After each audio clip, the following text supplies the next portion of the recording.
बहुत समय पहले निषद नाम का एक सुंदर और समृद्ध राज्य था। उस राज्य के राजा थे नल। राजा नल अत्यंत वीर, धर्मात्मा, दयालु और प्रजा से प्रेम करने वाले राजा थे। वे घुड़सवारी और रथ चलाने में इतने कुशल थे कि दूर दूर तक उनकी प्रसिद्धि फैली हुई थी।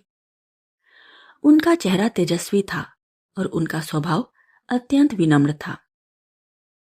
उधर विदर्भ राज्य में भीम नामक राजा राज करते थे। उनकी एक अत्यंत सुंदर और गुणवान पुत्री थी, दमयंती। दमयंती की सुंदरता की चर्चा स्वर्ग तक पहुंच चुकी थी। एक दिन राजा नल अपने बगीचे में घूम रहे थे। तभी उन्होंने एक स्वर्ण हंस देखा। राजा नल ने उस हंस को पकड़ लिया। हंस बोला, राजन, यदि आप मुझे छोड़ देंगे तो मैं राजकुमारी दमयंती के सामने आपके गुणों का वर्णन करूंगा।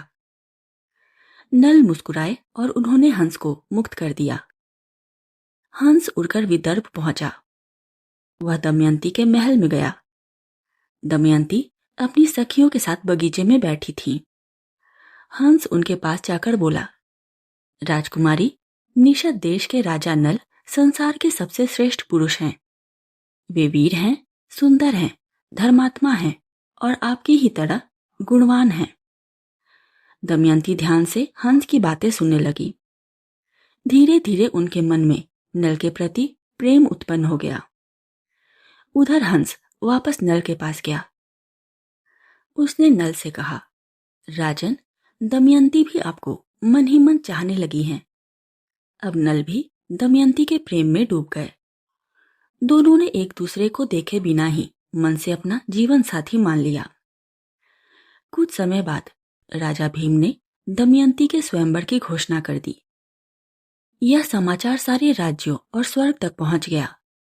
अनेक राजा और राजकुमार स्वयंवर में आने लगे।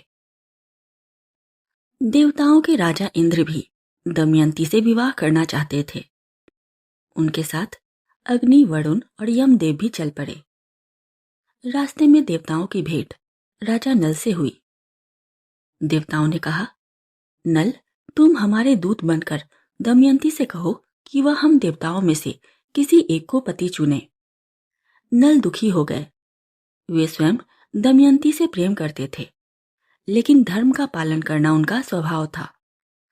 उन्होंने देवताओं की बात मान ली। देवताओं ने अपनी शक्ति से नल को अदृश्य बना दिया। नल सीधे दमयंती के कक्ष में पहुंचे। दमयंती उन्हें देखकर आश्चर्यचकित रह गई। नल ने कहा, राजकुमारी, मैं देवताओं का दूत बनकर आया हूं। इंद्र, अग्नि, वरुण और यम सभी आपसे विवाह करना चाहते हैं। दमयंती ने शांत स्वर में उत्तर दिया, राजन, मैं मन से आपको अपना पति मान चुकी हूं। मैं स्वयंवर में केवल आपको ही चुनूंगी। नल असमंजस में पड़ गए, लेकिन दमयंती अपने निर्णय पर अटल रहीं। स्वयंवर का दिन आ पहुंचा। विशाल सभा सजाई गई। सभी राजा अपने श्रेष्ठ वस्त्र पहनकर आए। देवता भी नल का रूप धारण करके सभा में बैठ गए। अब वहां 5-5 नल दिखाई दे रहे थे। दमयंती भ्रमित हो गई।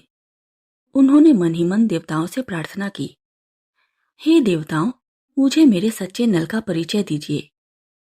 तभी उन्होंने देखा कि देवताओं के पैर पृथ्वी को नहीं छू रहे थे। उनके शरीर पर पसीना नहीं था। उनकी पुष्पमालाएं मुरझा नहीं रही थी, लेकिन असली नल बिल्कुल मनुष्य की तरह दिखाई दे रहे थे। दमयंती ने तुरंत असली नल को पहचान लिया। उन्होंने उनके गले में वरमाला डाल दी। सभा में आनंद छा गया। देवता भी दमयंती की निष्ठा और नल की धर्मपरायणता से प्रसन्न हुए। उन्होंने नवदंपति को आशीर्वाद दिया। नल और दमयंती सुखपूर्वक जीवन बिताने लगे। कुछ समय बाद उनके 2 बच्चे भी हुए, लेकिन उनकी खुशी को किसी की बुरी नजर लग गई। कली नामक दुष्ट शक्ति दमयंती से विवाह करना चाहता था। जब उसे पता चला कि दमयंती ने नल को चुन लिया है, तो वह क्रोधित हो गया। उसने नल से बदला लेने का निश्चय किया। वह अवसर की प्रतीक्षा करने लगा। एक दिन नल से छोटी सी भूल हो गई। कली तुरंत उनके शरीर में प्रवेश कर गया। अब नल के स्वभाव में परिवर्तन आने लगा। उनके भाई पुष्कर ने उन्हें जुए के लिए चुनौती दी। कली के प्रभाव में आकर नल ने चुनौती स्वीकार कर ली। जुए का खेल शुरू हुआ। नल बार बार हारते गए। उन्होंने अपना धन खो दिया, फिर अपने हाथी, घोड़े और सेना भी हार गए। अंत में उन्होंने अपना पूरा राज्य भी खो दिया। पुष्कर ने उन्हें राज्य से निकाल दिया। अब नल और दमयंती को वन में जाना पड़ा। दोनों साधारण वस्त्र पहनकर जंगल में भटकने लगे। भूख और प्यास से उनकी हालत खराब हो गई। एक दिन नल ने कुछ पक्षियों को देखा। उन्होंने अपना वस्त्र फेंककर उन्हें पकड़ने की कोशिश की, लेकिन वे पक्षी वस्त्र लेकर उड़ गए। अब नल और दमयंती के पास पहनने को भी कुछ नहीं बचा। दमयंती ने अपने वस्त्र का आधा भाग नल को दे दिया। नल अपनी पत्नी का दुख देखकर भीतर ही भीतर टूटने लगे। एक रात दमयंती गहरी नींद में सो रही थी। नल उन्हें देखते रहे। उनकी आंखों में आंसू थे। उन्होंने सोचा, मेरे कारण दमयंती इतना कष्ट झेल रही है। यदि मैं इन्हें छोड़ दूं तो शायद ये अपने पिता के घर पहुंच जाएंगी। दुखी मन से नल वहां से चले गए। सुबह जब दमयंती जागी तो नल वहां नहीं थे। वह घबराकर रोने लगी।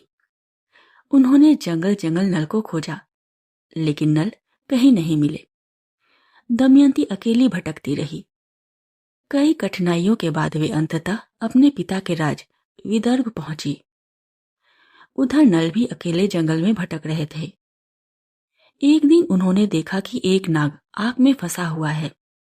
नल ने उसे बचा लिया। वह नाग वास्तव में करकोटक नाम का शक्तिशाली नाग था। नाग ने कहा, राजन, मैं आपकी सहायता करूंगा।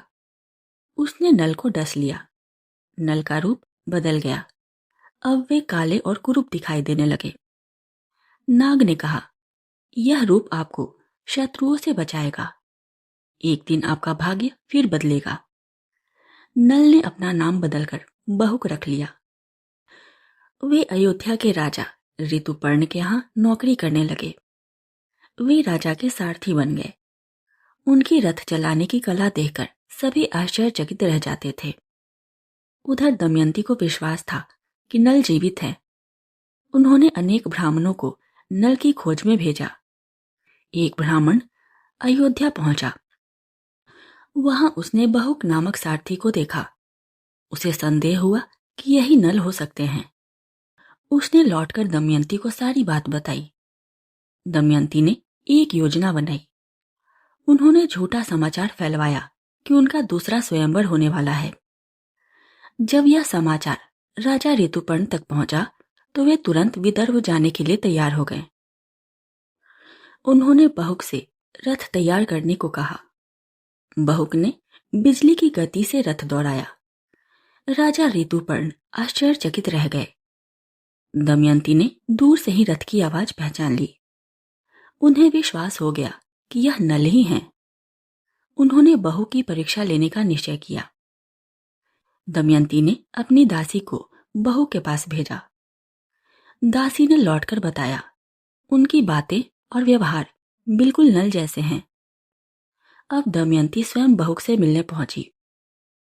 उन्होंने दुखी स्वर में कहा, क्या कोई ऐसा पुरुष हो सकता है जो अपनी पत्नी को जंगल में अकेला छोड़ दे? यह सुनते ही बहू की आंखों में आंसू आ गए। दमयंती समझ गई कि यही नल है। तभी करकोटक नाग का जादू समाप्त हो गया।